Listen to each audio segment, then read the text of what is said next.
Good morning दोस्तों, विद्या education पर आपका स्वागत है।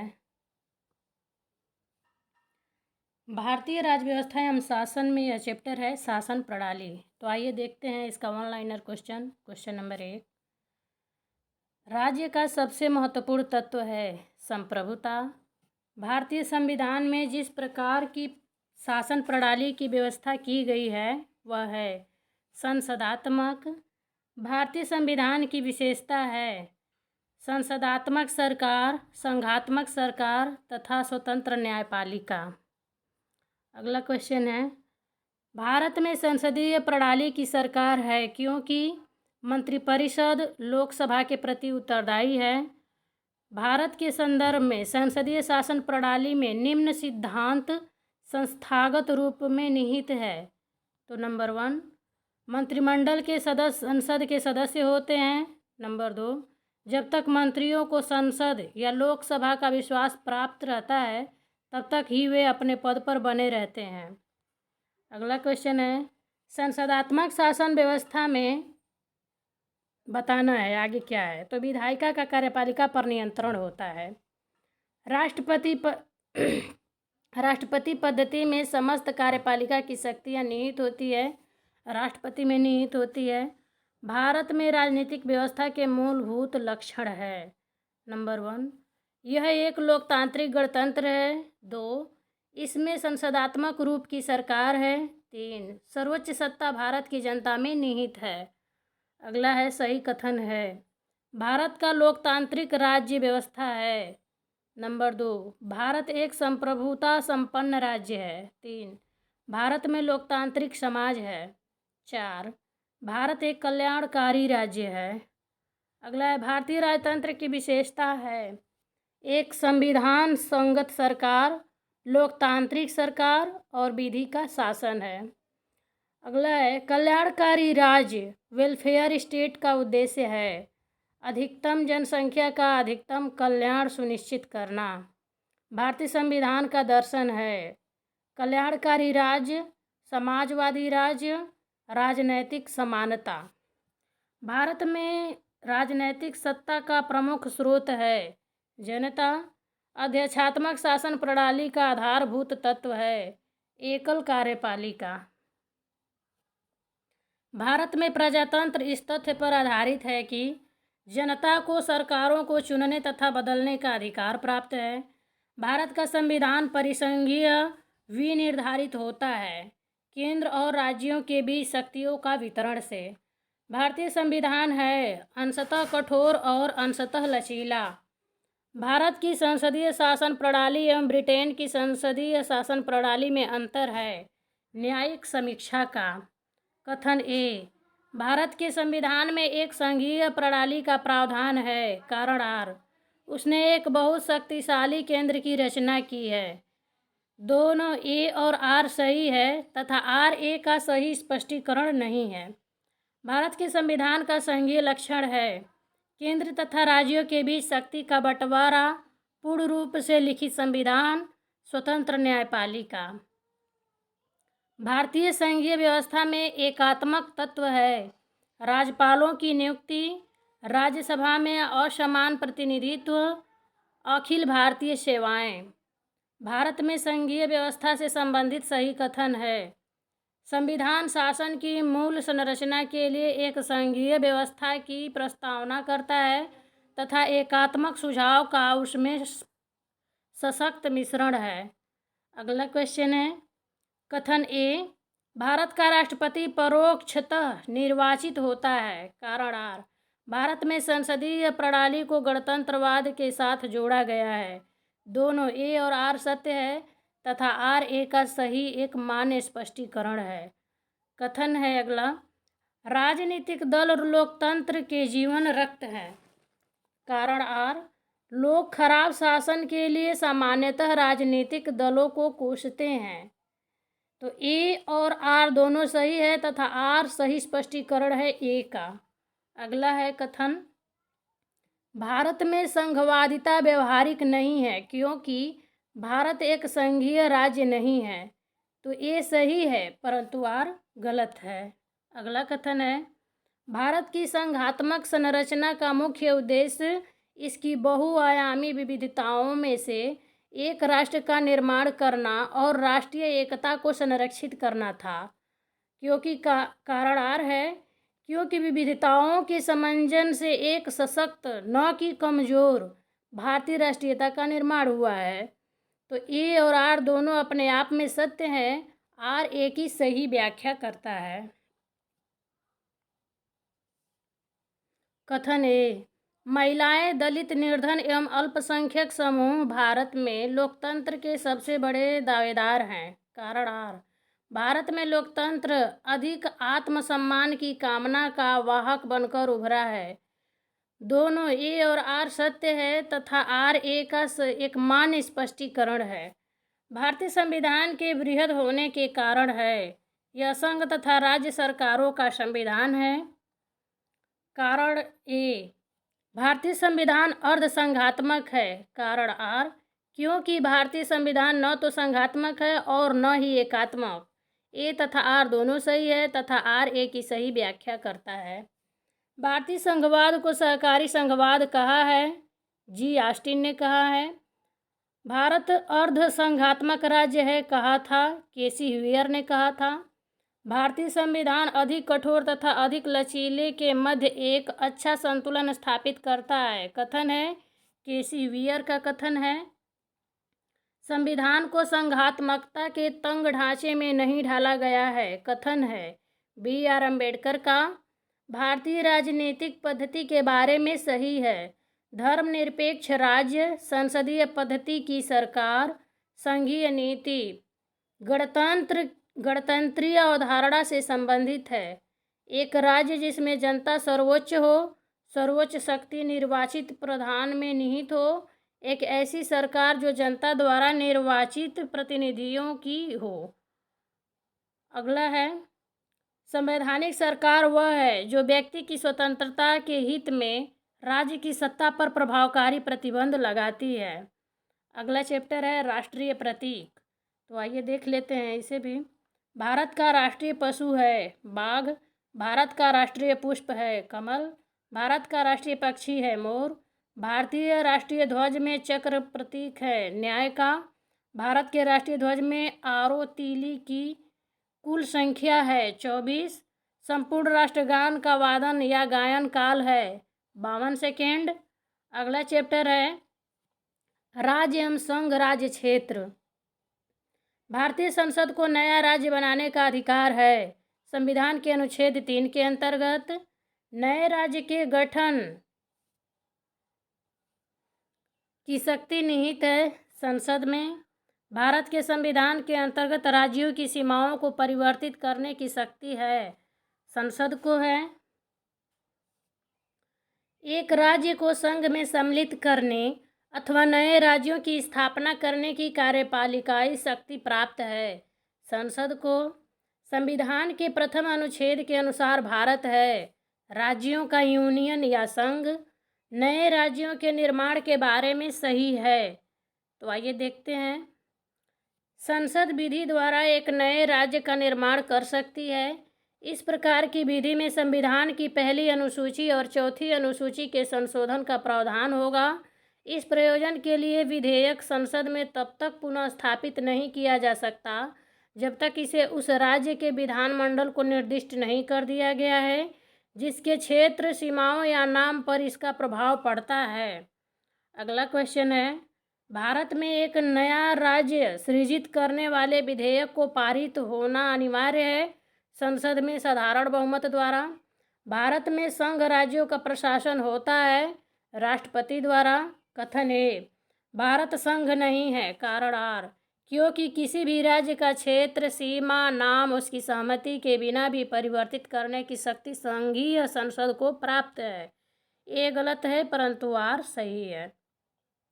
नए राज्यों के निर्माण के लिए संवैधानिक उपबंध है। किसी राज्य का क्षेत्र बढ़ाकर, किसी राज्य का क्षेत्र घटाकर, किसी राज्य का नाम परिवर्तित करके।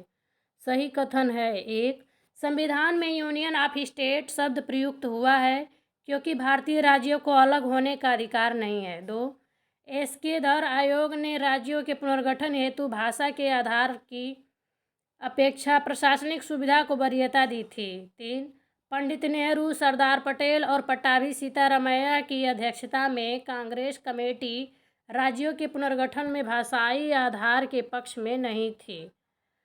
यदि भारतीय संघ में एक नए राज्य का सृजन किया जाना है तो संशोधन करना आवश्यक होगा। प्रथम अनुसूची को भारत में संघ शासित प्रदेश है। 7. लोकसभा में केंद्र शासित प्रदेशों के लिए सीटें या स्थान आरक्षित है। 20. राज्य पुनर्गठन आयोग के 1 नवंबर 1956 को बनाए 14 नए राज्य और 6 संघ शासित प्रदेश बने।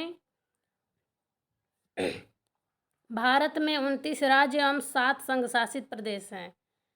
तो अब ये भी बदल चुका है क्योंकि 28 राज्य और 8 केंद्र शासित प्रदेश हैं। संघ राज्य क्षेत्र है अंडमान और निकोबार द्वीप समूह, दमन और दीव तथा पुडुचेरी। वह राज्य जिसकी राजधानी का नाम स्वतंत्रता प्राप्ति के बाद अभी तक नहीं बदला गया।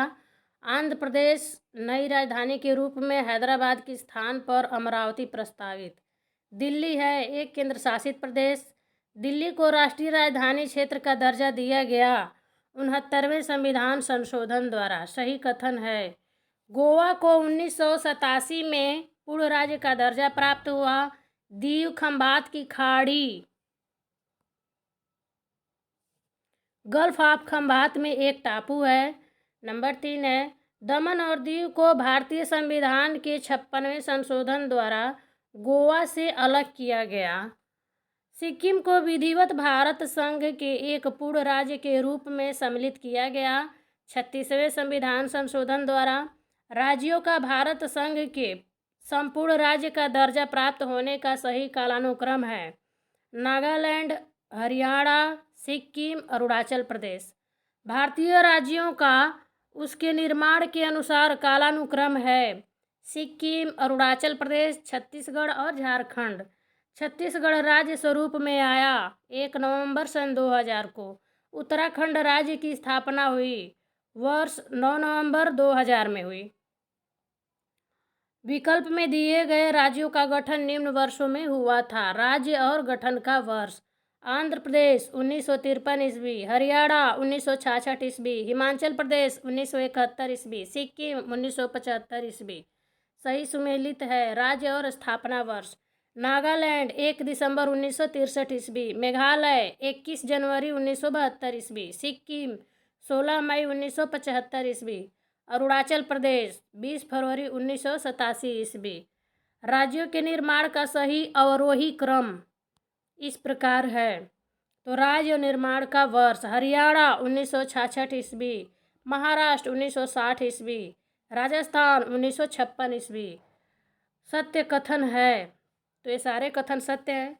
गोवा को दमन और दीव से अलग किया गया। बम्बई राज्य गुजरात एवं महाराष्ट्र में विभाजित किया गया। हिमाचल प्रदेश पहले संघ शासित प्रदेश की सूची में था। उल्फा उग्रवादी संबंधित हैं। असम से पीपुल्स वार ग्रुप नामक आतंकवादी संगठन स्थित है। आंध्र प्रदेश में कावेरी जल विवाद के अंतर्गत राज्य है। कर्नाटक, तमिलनाडु, पांडिचेरी और केरल। भाषा के आधार पर राज्यों के गठन हेतु राज्य पुनर्गठन आयोग की स्थापना की गई 29 दिसंबर 1953 को। भाषाई आधार पर भारत में सर्वप्रथम गठन हुआ है आंध्र प्रदेश का। आंध्र प्रदेश एक भाषाई राज्य के रूप में गठित किया गया 1953 में। अगला चैप्टर है नागरिकता। तो आइए देखते हैं नागरिकता से संबंधित वन लाइनर क्वेश्चन आंसर। भारतीय संविधान प्रदान करता है एकल नागरिकता। भारतीय नागरिकता प्राप्त की जा सकती है जन्म द्वारा, देशीकरण द्वारा, किसी भूभाग के सम्मेलन द्वारा। नागरिकता संशोधन अधिनियम 2015 के अंतर्गत वह भारतीय कार्ड धारक जो प्रवासी नागरिक के रूप में पंजीकृत होने के लिए अर्हत हैं या अहर हैं। तो एक अवयस्क बच्चा जिसके अभिभावक भारतीय नागरिक हैं, भारतीय नागरिक की विदेशी मूल की पत्नी, एक व्यक्ति का परपोता परपोती जो दूसरे देश का नागरिक है किंतु जिसके पितामह पितामही मातामह मातामही संविधान लागू होने के समय भारतीय नागरिक थे। सही कथन है। नागालैंड, असम, मणिपुर, आंध्र प्रदेश, सिक्किम, मिजोरम, अरुणाचल प्रदेश तथा गोवा की प्रादेशिक मांगों को देखते हुए भारत के संविधान में अनुच्छेद 371 से लेकर अनुच्छेद 371 तक अंतर्विष्ट किए गए हैं। अगला है दोहरी नागरिकता पॉलिसी ऑफ ड्यूल सिटीजनशिप का सिद्धांत स्वीकार किया गया है संयुक्त राज्य अमेरिका में। नागरिकता के अर्जन हेतु शर्तों को नियत करने के लिए सक्षम है संसद। अगला चैप्टर है मूल अधिकार, तो आइए देखते हैं। सही कथन है। भारतीय संविधान में मूल अधिकारों को शामिल करने के लिए नेहरू रिपोर्ट 1928 ने समर्थन किया था। अगला है संविधान द्वारा मौलिक अधिकारों को लागू करने की शक्ति दी गई है सर्वोच्च न्यायालय एवं उच्च न्यायालय को। मौलिक अधिकार है वाद योग्य। मौलिक अधिकार आपातकालीन स्थिति में निलंबित किए जा सकते हैं। भारतीय संविधान में नागरिकों को मौलिक अधिकार प्रदान किए गए हैं। अनुच्छेद 12 से 35 के अंतर्गत भारतीय संविधान के अनुच्छेदों में विधायन सत्ता पूर्ण नियंत्रण लगाता है। भारतीय संविधान के अनुच्छेदों में विधायन सत्ता पर पूर्ण नियंत्रण लगाता है।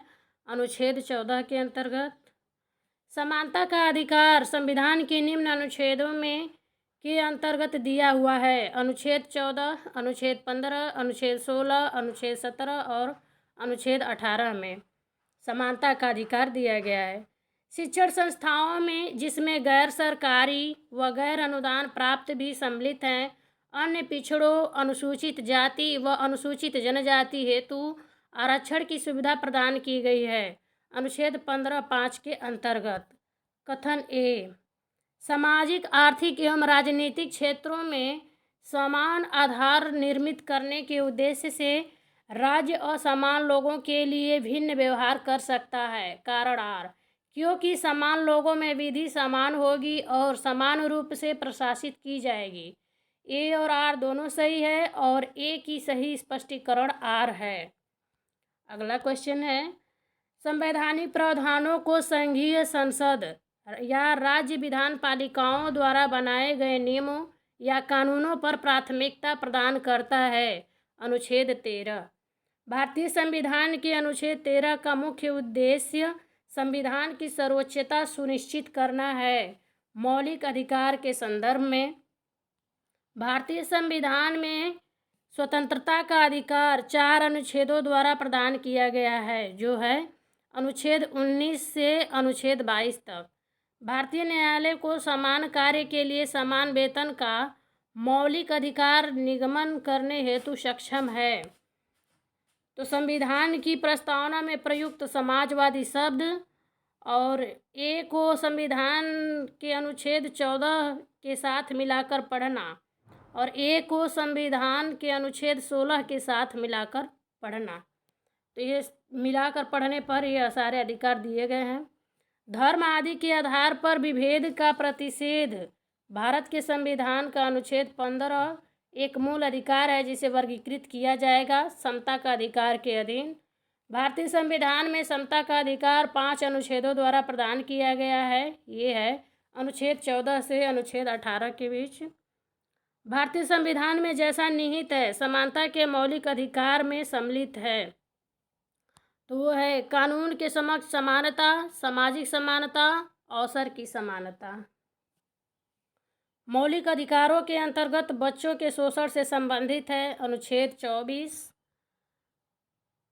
ICCPR के अनुच्छेद डैश द्वारा बाल अधिकार को सुरक्षित किया गया है। अनुच्छेद 24 द्वारा अस्पृश्यता उन्मूलन किया गया है। अनुच्छेद 17 द्वारा न्यायालय उपधारित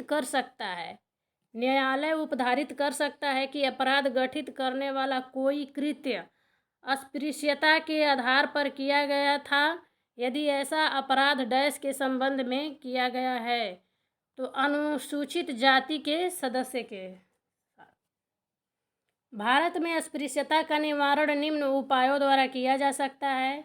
1. कानून बनाकर, 2. शिक्षा की उन्नति द्वारा और 3. जन जागरण के द्वारा।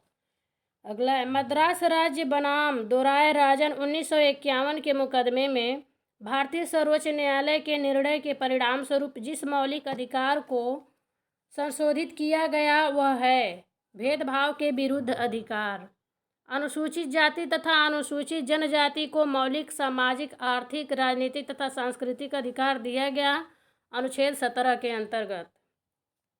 भारत का संविधान स्पष्टतः प्रेस की आज़ादी की व्याख्या नहीं करता है, किंतु यह आज़ादी अंतर्निहित है अनुच्छेद 19(1) अ में। भारतीय संविधान में भाषण एवं अभिव्यक्ति की स्वतंत्रता के मूल अधिकार का प्रावधान है अनुच्छेद 19 में।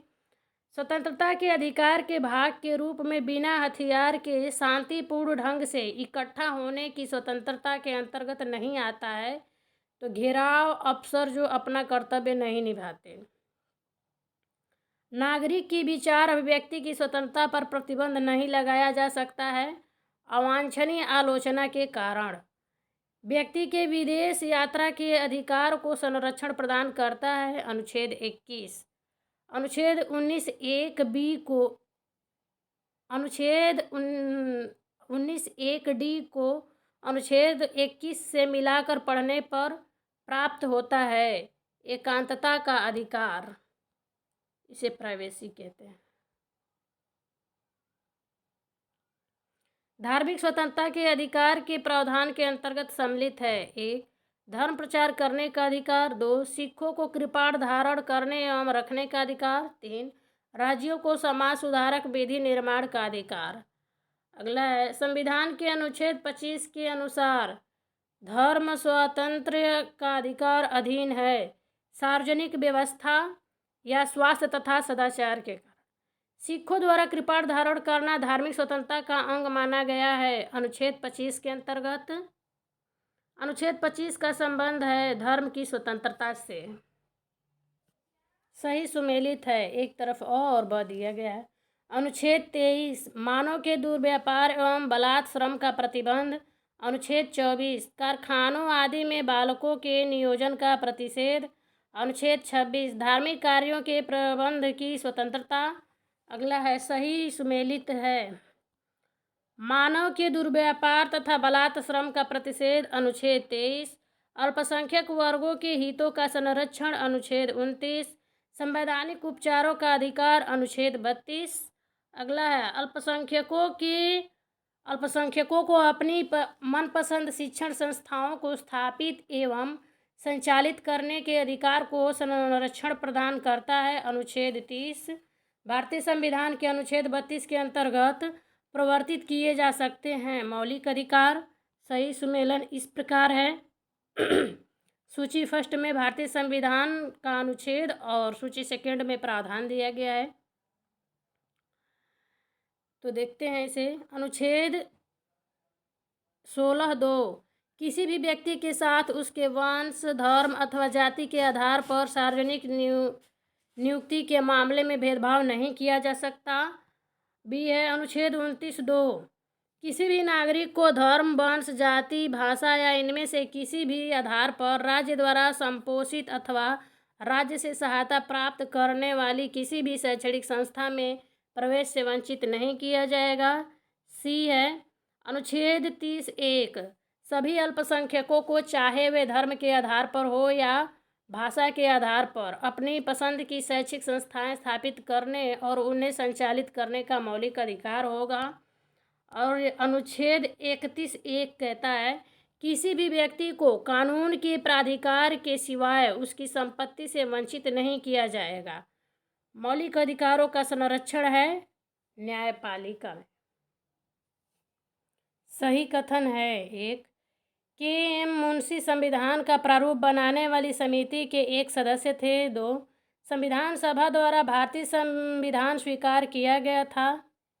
और 3 है बलवंत राय मेहता समिति रिपोर्ट 1957 द्वारा पंचायती राज की संस्तुति की गई है। नागरिकों के मौलिक अधिकारों का रक्षक तथा भारत के संविधान का अभिभावक माना जाता है उच्चतम न्यायालय को। डॉक्टर BR अम्बेडकर द्वारा संविधान की आत्मा कहा गया है।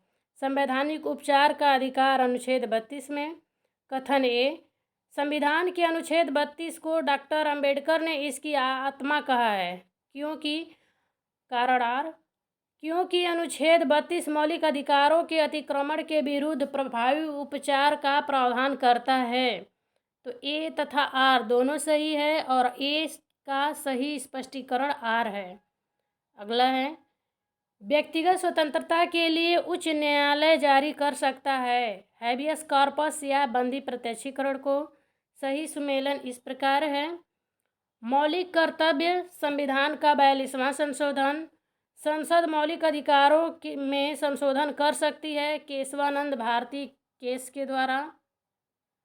इंसानों के अनैतिक व्यापार का निषेध संविधान का अनुच्छेद 23 करता है। सही सुमेलन इस प्रकार है। उपाधियों का निषेध या अंत अनुच्छेद 18 में है। धार्मिक मामलों के प्रबंध की स्वतंत्रता अनुच्छेद 26 में है। अल्पसंख्यकों की भाषा का संरक्षण अनुच्छेद 29 में दिया गया है। शिक्षा का अधिकार अनुच्छेद 21A में दिया गया है। संसद को मौलिक अधिकारों में संशोधन का अधिकार दिया केशवानंद भारतीवाद में।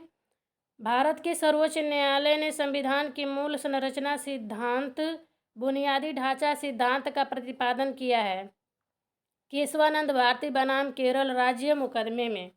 संपत्ति का अधिकार है, कानूनी अधिकार है। संपत्ति का अधिकार, संपत्ति के मूल अधिकार का लोप किया गया। संविधान 40वां संशोधन या संविधान का 40वां संशोधन अधिनियम 1978 द्वारा।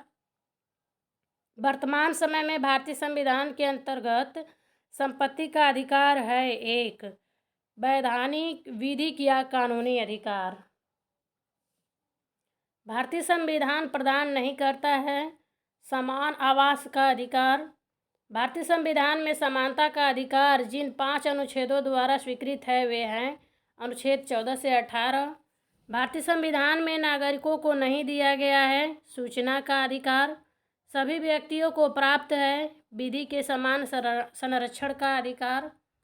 भारत में रहने वाला ब्रिटिश नागरिक दावा नहीं कर सकता व्यापार और व्यवसाय की स्वतंत्रता के अधिकार का। सर्वोच्च न्यायालय ने मौलिक अधिकार के रूप में मान्यता दी है 1 आवास के अधिकार तथा 2 विदेश यात्रा के अधिकार को। किसी को राष्ट्रगीत गाने के लिए बाध्य नहीं किया जा सकता क्योंकि 1 इससे वाक स्वतंत्र और अभिव्यक्ति स्वतंत्र के अधिकार का उल्लंघन होगा। नंबर 2 इससे अंतःकरण की और धर्म के अबाध रूप से आचरण और प्रचार करने की स्वतंत्रता के अधिकार का उल्लंघन होगा। नंबर 3 राष्ट्रगीत गाने के लिए किसी को बाध्य करने वाला कोई विधिक उपबंध नहीं है। तो इस कारण राष्ट्रगीत गाने के लिए हमें कोई बाध्य नहीं कर सकता है। आपकी इच्छा हो तो आप गाएं और उसका सम्मान करें, नहीं है तो कोई बात नहीं। विदेशी नागरिकों को प्राप्त नहीं है अभिव्यक्ति की स्वतंत्रता का अधिकार। भारत में केवल नागरिकों को उपलब्ध है भेदभाव के विरुद्ध अधिकार, देश भर में स्वतंत्र भ्रमण की स्वतंत्रता और चुनाव लड़ने का अधिकार। अगला है, भारतीय संविधान द्वारा प्रदत्त वह अधिकार जो गैर नागरिकों को भी उपलब्ध है संवैधानिक निराकरण का अधिकार है। भारतीय संविधान की प्रस्तावना में प्रयुक्त समाजवाद शब्द को जिन अनुच्छेदों के साथ मिलाकर पढ़ने से सर्वोच्च न्यायालय को समान कार्य के लिए समान वेतन को मौलिक अधिकार परिभाषित करने की शक्ति प्राप्त हुई वे है अनुच्छेद 14 से 16। लोक नियोजन के विषय में भारत के सभी नागरिकों को अवसर की समानता की प्रत्याभूति प्रदान करता है अनुच्छेद 16(1) और अनुच्छेद 16(2). भारतीय संविधान मान्यता देता है धार्मिक और भाषाई अल्पसंख्यक को 6 वर्ष की आयु से 14 वर्ष की आयु के बीच के सभी बच्चों या शिशुओं को शिक्षा का अधिकार मूल अधिकार है। भारतीय संविधान में संशोधन करके शिक्षा का अधिकार जोड़ा गया 1 अप्रैल सन 2010 को। कथन ए, राज्य 6 से 14 वर्ष की सभी बच्चों को निःशुल्क एवं अनिवार्य शिक्षा प्रदान करेगा। कारण आर, क्योंकि एक प्रजातांत्रिक समाज में शिक्षा का अधिकार मानवाधिकार के रूप में विकास के अधिकार की व्याख्या के लिए अपरिहार्य है। तो ए और आर दोनों सही है और ए का सही स्पष्टीकरण आर है। अगला है क्वेश्चन, वह अधिकार जो राष्ट्रीय आपातकाल तक में भी समाप्त या सीमित नहीं किया जा सकता। व्यक्तिगत स्वतंत्रता तथा जीवन का अधिकार। भारतीय संविधान के अनुच्छेद 25 में प्रयुक्त हिंदू शब्द सम्मिलित नहीं करता पारसियों को। भारत के किसी धार्मिक संप्रदाय या समुदाय को यदि राष्ट्रीय स्तर पर अल्पसंख्यक वर्ग का दर्जा दिया जाता है तो वह निम्न विशेष लाभ या लाभों का हकदार होता है। तो यह संप्रदाय या समुदाय विशेष शैक्षणिक संस्थानों की स्थापना और संचालन कर सकता है। यह संप्रदाय या समुदाय प्रधानमंत्री के 15 पॉइंट कार्यक्रम के लाभ प्राप्त कर सकता है। अगला है, किसी अपराध के अभियुक्त को स्वयं अपने विरुद्ध गवाह बनने के लिए बाध्य नहीं किया जा सकता है। यह प्रावधान है अनुच्छेद 20(3) में। दोष सिद्धि के संबंध में अभियुक्तों को दोहरे दंड एवं स्व अभिशंसन से संरक्षण प्रदान करता है। अनुच्छेद 20 विधि की सम्यक प्रक्रिया के सिद्धांत को शामिल किया गया है। अनुच्छेद 21 में बंदी बनाए गए व्यक्ति के मौलिक अधिकारों की रक्षा प्रदत्त है। अनुच्छेद 22 से प्रत्यक्ष बंदीकरण अधिनियम के अंतर्गत एक व्यक्ति बिना मुकदमा चलाए बंदी बनाया जा सकता है 3 माह के लिए। वह प्रलेख जिसे किसी व्यक्ति की स्वतंत्रता का महानतम रक्षक माना जाता है। बंदी प्रत्यक्षीकरण। बंधुआ मजदूर उन्मूलन अधिनियम संसद ने पारित किया था 1976 में। जोखिम भरे उद्योगों में बाल श्रम का उपयोग निषिद्ध किया गया है। ए भारत के संविधान द्वारा। बी 10 दिसंबर 1996 के सर्वोच्च न्यायालय के निर्णय द्वारा। सी संयुक्त राष्ट्र के चार्टर द्वारा। अगला है, पूर्ण कीजिए। तो वो है डैश बिना कर्तव्य के उसी प्रकार है जो मनुष्य बिना परछाई के। तो इसका सही आंसर है अधिकार बिना कर्तव्य के उसी प्रकार है जैसे मनुष्य बिना परछाई के। अगला चैप्टर है राज्य की नीति के निदेशक तत्व। तो दोस्तों इस चैप्टर को हम अगले वीडियो में पढ़ेंगे। यहीं पे वीडियो समाप्त हुआ। देखने के लिए आपका बहुत बहुत धन्यवाद। जय हिंद।